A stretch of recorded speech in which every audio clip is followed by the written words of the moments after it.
Around here was the synagogue, where they're excavating the Jewish bath, the Mikvah, right next door. Many, many houses, like 80 different buildings. And we are going to build a museum on top of the remains of the old Jewish quarter. That's the project here right remains now. right there. A two-story building on top of all the houses that once belonged here to the Is that it? Jewish community of Cologne in the Middle Ages. That's what I'm speaking about.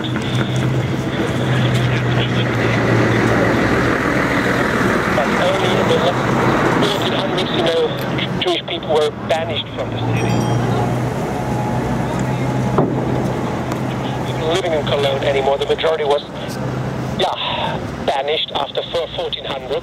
There were not many Jews living anymore in Cologne in those days. The majority was killed before, during the Great Plague pogroms, you know, the Black Death. And a lot of people, you know, were spreading rumors Jews would have poisoned the wells, you know, in the cities to kill the Christians, and the fanatic mob incited by agitators, believing the stories, they went here into the Jewish quarter, burned it down, killed the people, so the majority was killed. And the few survivors were later expelled.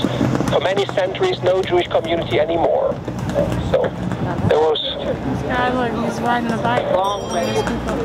It starts in the Roman days already, you know. The first Christian, you know, churches, of course, you know, they thought they were rivals, you know.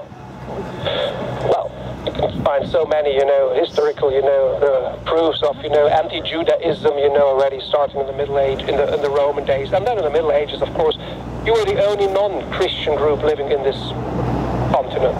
You know, and always scapegoats. If there was something going wrong, always easy to blame, you know. You wanted to find somebody to blame. That's why.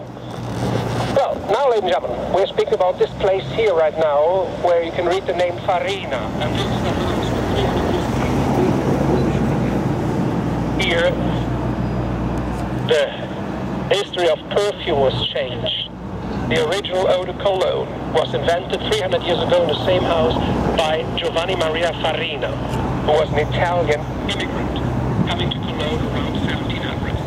Mr. Farina did not invent perfume. He had perfume of fragrances ever since the world began. But he invented modern perfume because the fragrances before were simple. Just using 1, 2, 3 different aromas. You know, fragrances like rose oil, musk, amber, sweet and heavy. But you know, in those days, when you would wash yourself around just twice a year, can you imagine? You needed sweet and heavy. Oh, Lord. They only bake twice a year? So that even in the 19th century, 1834, Danish poet Coleridge, when he arrived here in Cologne, wrote a poem about Cologne saying that he had smelled in Cologne 72 different stenches, all well-defined and several stinks. And that's the 19th century. Yeah, we're speaking about the 18th century when he arrived, Farina. But he realized, I can't change the situation, the conditions here. He wanted to change the perfume, and that's what he did. Almost new, in a very short way. Instead of using 1, 2 fragrances, he mixed 30 citrus fruits.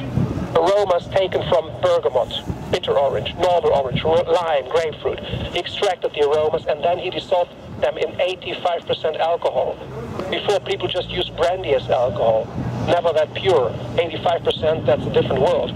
The higher the alcohol, the longer lasting, the more subtle the perfume. This was a revolution.